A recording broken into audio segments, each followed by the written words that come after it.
तो वही चैप्टर जो है गुजरात बोर्ड और सीबीएसई बोर्ड दोनों में आता है, समझे। टॉपिक सेम है, कुछ टॉपिक थोड़ा सा अलग है, लेकिन गुजरात बोर्ड के हिसाब से देखा जाए तो जितना टॉपिक है 90% same to same copy paste है सीबीएसई बोर्ड में।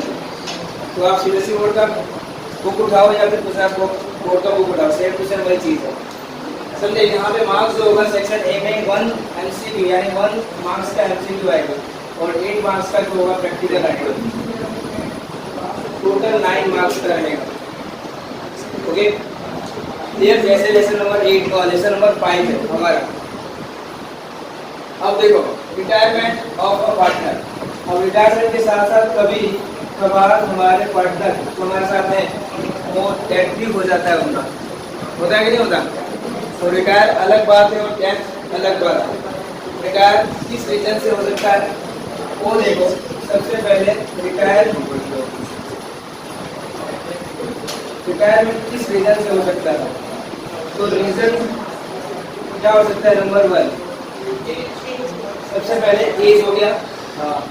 ओके अगर एज कंप्लीट हो जाए या फिर वो काम नहीं कर रहा है, हमारा जो पार्टनर हमारे बिजनेस में कंटिन्यू काम कर रहा था तो बिजनेस में ध्यान नहीं दे पा रहा है, तो हम उसको एज होने के बाद उससे रिक्वेस्ट करके तो ऑटोमेटिक वो रिटायरमेंट या फिर आपको पता है ना एजुकेशन लेटर लिखता है, ऑटोमेटिक हमारे बिजनेस को छोड़ के जा सकता है। सर बीच पार्टनरशिप अगर उसको काम अच्छे से नहीं कर रहे हैं उसको निकाल सकते हैं। वो हमारे पार्टनरशिप डीड में लिखा रहेगा, इसमें नहीं आता। हाँ उसमें नहीं, ऐसे नहीं निकाल सकते, वो पूरा कोर्ट का मामला आना पड़ेगा, समझे। क्योंकि कोई भी पार्टनर, मान लो कि कोई भी पार्टनर यहाँ पे है, सपोज करो A, B और C है।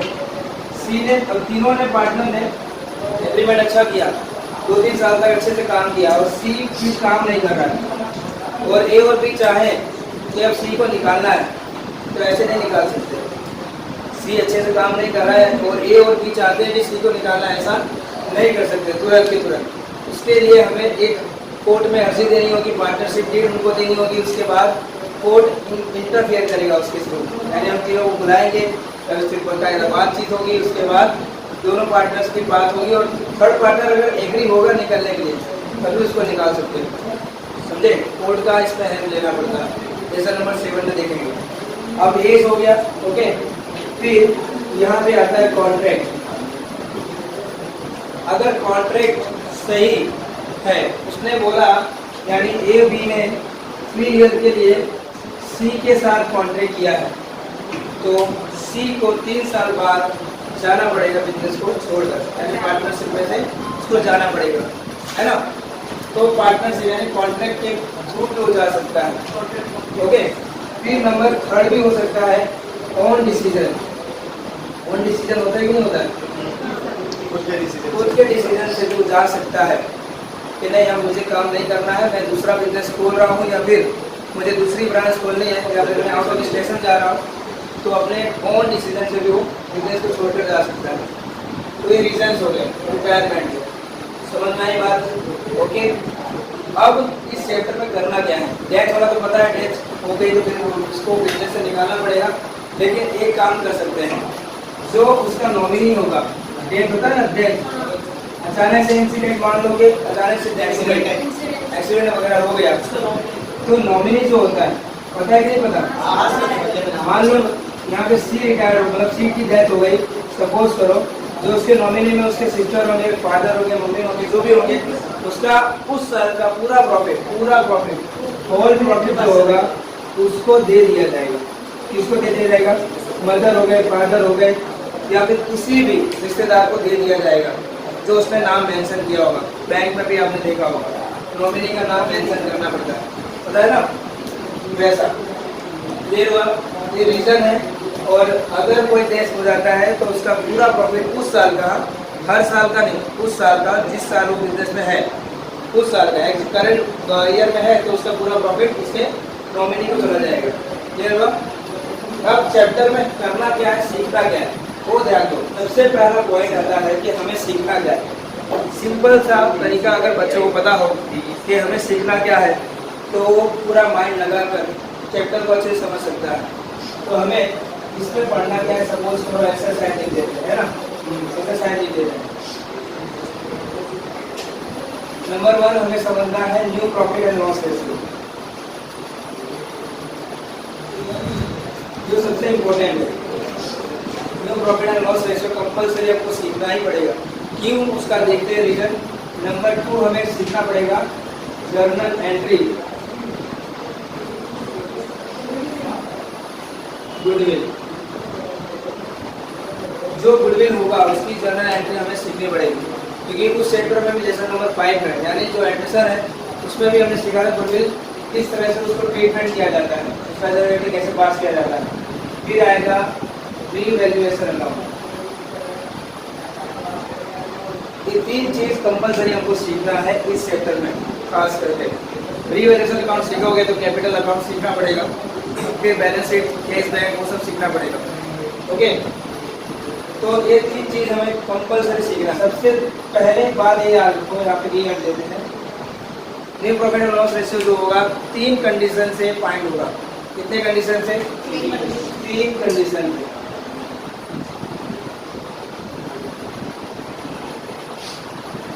तीन कंडीशन से फाइंड होगा। नंबर 1 कंडीशन देखो, नंबर 1 कंडीशन सिंपल सा है, गुजरात बोर्ड के हिसाब से देखा जाए या फिर सीबीएसई बोर्ड में भी यही टॉपिक सेम टू सेम है, कुछ चेंज नहीं है। ओके, अब कंडीशन नंबर 1 क्या होगा? देखो नंबर 1 यहाँ पे whenever given, okay, whenever given old partners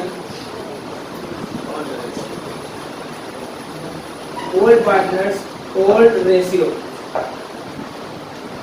समझ में आई बात? फिर और क्या दे सकता है? रिटायरमेंट, है ना?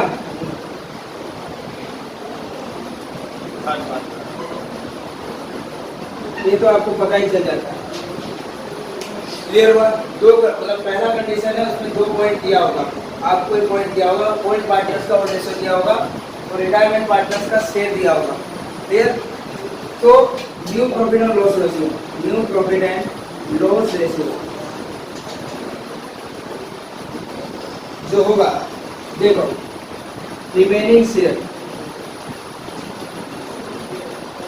Share of existing partners,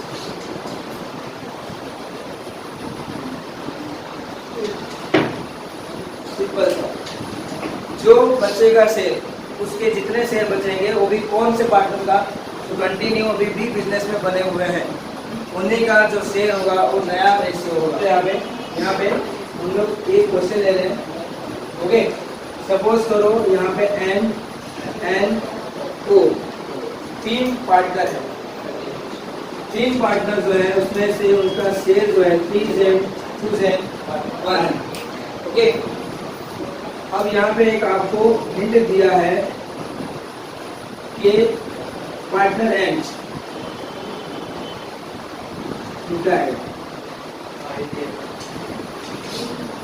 partner O retire, मतलब यहाँ पे पार्टनर एन रिटायर हो रहा है, यहाँ पे पार्टनर ओ रिटायर हो रहा है। 2 क्वेश्चन दे दिया, मतलब एक क्वेश्चन है, दूसरी में कंडीशन नंबर 1 कंडीशन नंबर 2 ऐसे दिया है। समझ आई बात? तो इसका फाइंड करेंगे।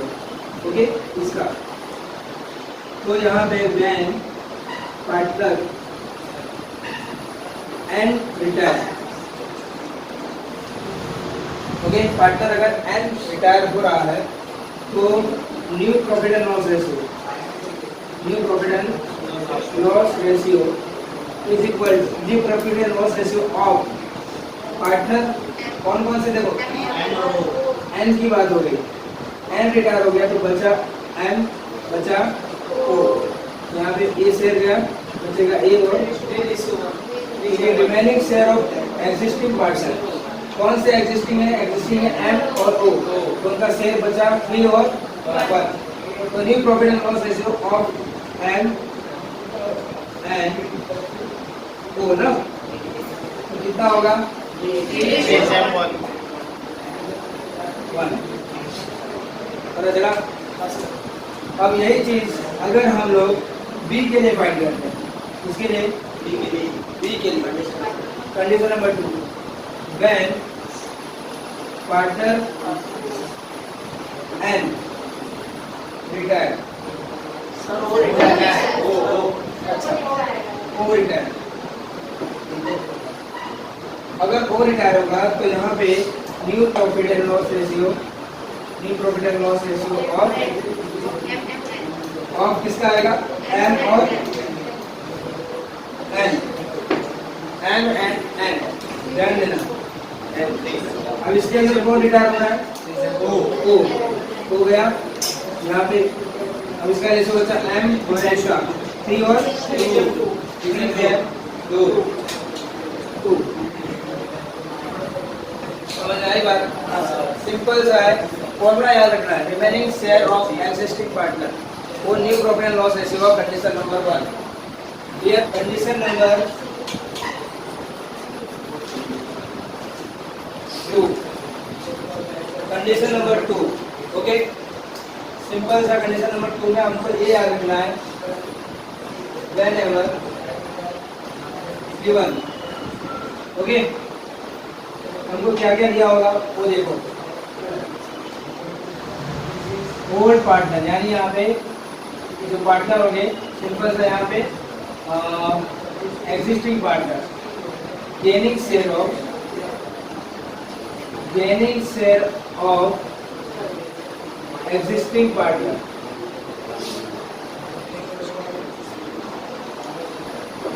Gaining share of existing partner यहाँ पे दिया होगा।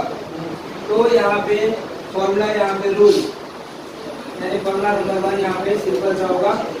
आपको new profit and loss share, new profit and loss share is equal to old share, okay, plus gaining share.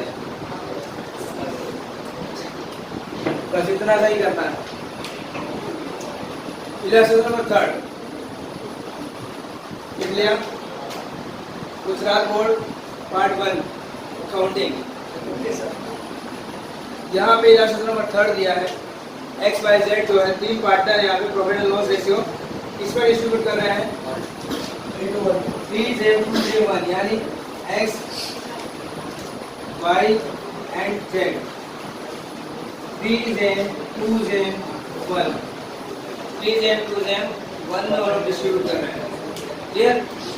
अब क्या कर रहे हैं लोग, इसमें से जो पार्टनर है यहाँ पे रिटायर हो रहा है, उसका नाम दिया है वाई। वाई जो है रिटायर हो रहा है और इसका शेयर कितना होगा? 2/6। अब जो वाई है, वाई जो है वो अपना शेयर, ध्यान देना, वाई जो है अपना शेयर जो है एक्स को देगा और जेड को देगा। तो इन दोनों के लिए वो जो शेयर होगा वो क्या होगा? गेनिंग शेयर होगा। यानी वाई सेक्रीफाई कर रहा है, लेकिन एक्स और जेड के लिए क्या है? Gaining share.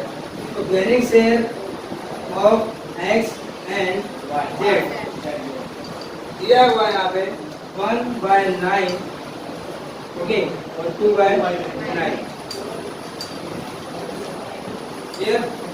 अब यहाँ पे अगर हमको कंडीशन नंबर 2 समझ में आ जाता है कि गेनिंग शेयर दिया है, तो आपको गेनिंग शेयर यहाँ पे दिया हुआ है 1/9 और 2/9, तो डायरेक्ट 1 फॉर्मूला यानी एक रूल लगाना है, एक फॉर्मूला लगाना है, और शेयर प्लस गेनिंग, सिंपल सा। अब यहाँ पे हम लोग फॉर्मूला लगा देते हैं। ओके, किसके लिए new profit and loss share है? हम लोग किसके लिए फाइंड करते हैं? जो बचे हुए होते हैं। रिटायर कौन हो गया? वाई, बचा कौन? एक्स। यहाँ पे लिखेंगे, यहाँ पे सिंपल सा न्यू प्रॉफिट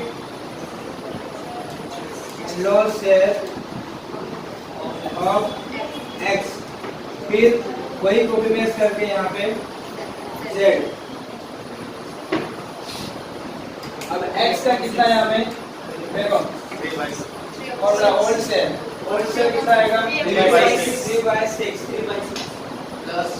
प्लस 1/9, और उसमें देखो 1/6 प्लस 2/9। अब अगर क्रॉस मल्टीप्लाई करना तो क्रॉस करो, या फिर एलसीएम लेना तो एलसीएम ले लो। क्रॉस कर देते हैं, क्रॉस। चलो क्रॉस किया तो यहाँ पे 27 आया, 9 मल्टीप्लाई 3 27, 6 मल्टीप्लाई 1 प्लस 6 है ना, तो कितना आया 33। अब ये वाला इससे मल्टीप्लाई हुआ तो कितना आ गया 54। सिंपल। अब इसमें भी क्रॉस मल्टीप्लाई करो, यहाँ पे 9 मल्टीप्लाई 1 9 और 6 मल्टीप्लाई 12 यहाँ पे 2 मतलब 21 और यहाँ पे 54 ये हुआ। अब ये क्या है शेयर है, ये शेयर है। अब हमको इसको कन्वर्ट करना है profit and ratio is equal to 33 और 21। अब इसको कट करना है तो 3 के टेबल से जाएगा